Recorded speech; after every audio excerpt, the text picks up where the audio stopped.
Lass uns trinken auf ein ganz entspanntes Leben. Lass uns richten auf ein Leben ohne Regeln. Juanan, please.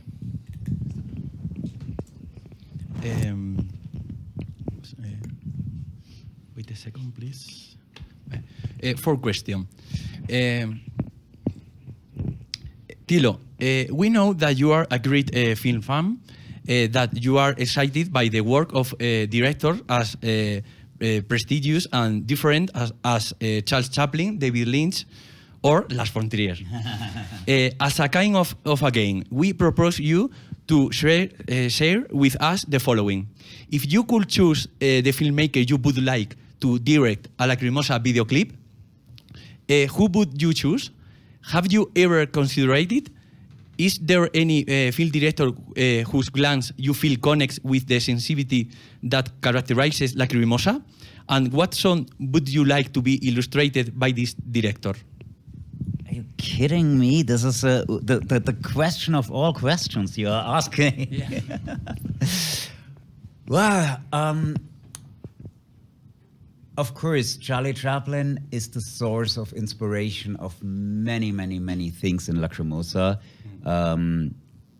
Also the Harlequin. The Ansan Kai cover, for example. Absolutely.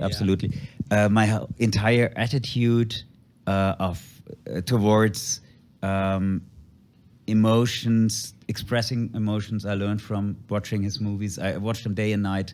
When I was younger, it was really like I was addicted. I remember when I once said to my brother, I don't know what's happening. I can't stop watching this man with his mustache on his head. I just can't stop watching it. I need to watch it all over again. It fulfilled my soul. It was really...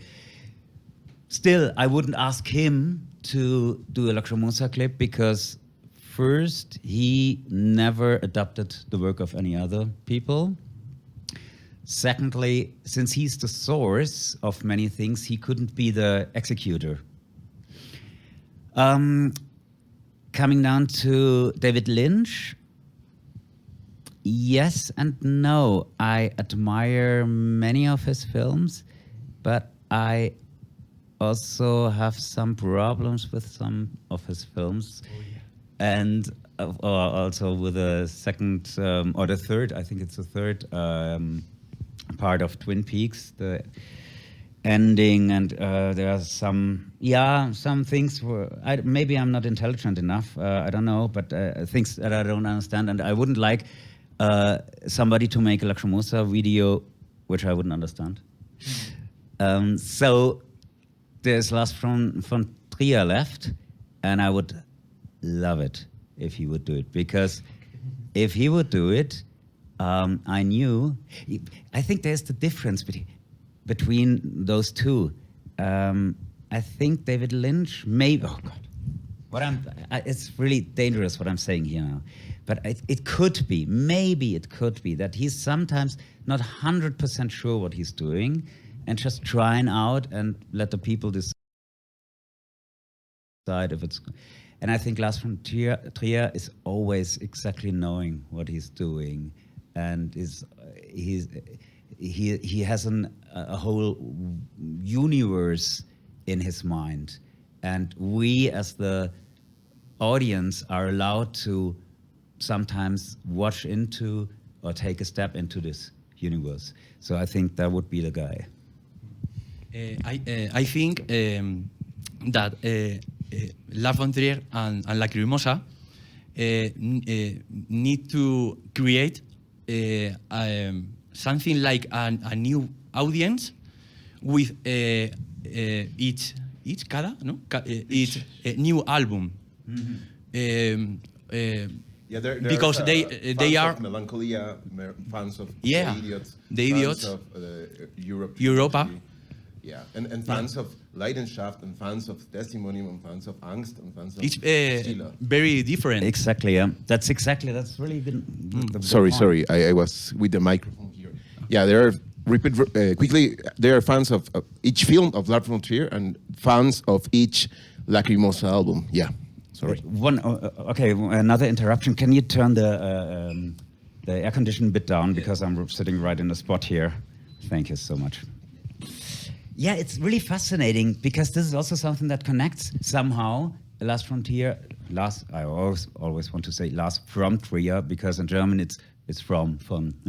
Yeah. So Last Frontier and Lacrimosa because as you said, each work is an own chapter. It's an own. It's an own. Yeah, again, an own world, an own universe. In trilogies.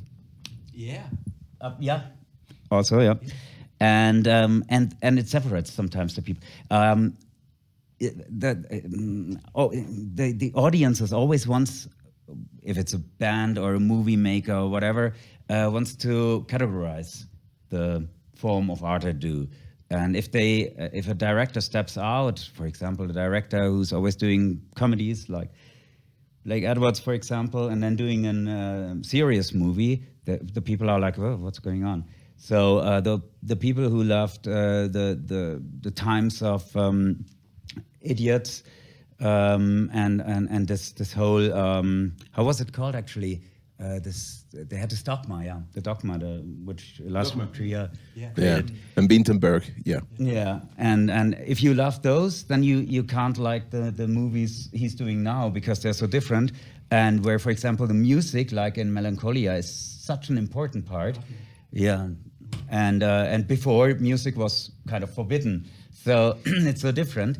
And this is what fascinates me very much. Still, you sense the deepness, and you still the same deepness, the same attraction, and there's still a red line. And this is the same with Lacrimosa. We did so many different things, and maybe one day do again something different.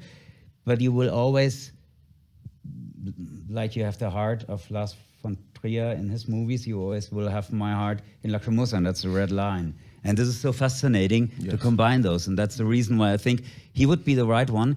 He probably would do a video, and I watched the video, and I would say, that's amazing, I do another song about it. And, so we would, that. And I'm always very, very happy if somebody comes up to me and says, like, your music inspired me to do something, because to be, as an artist, to be someone to inspire others is always great.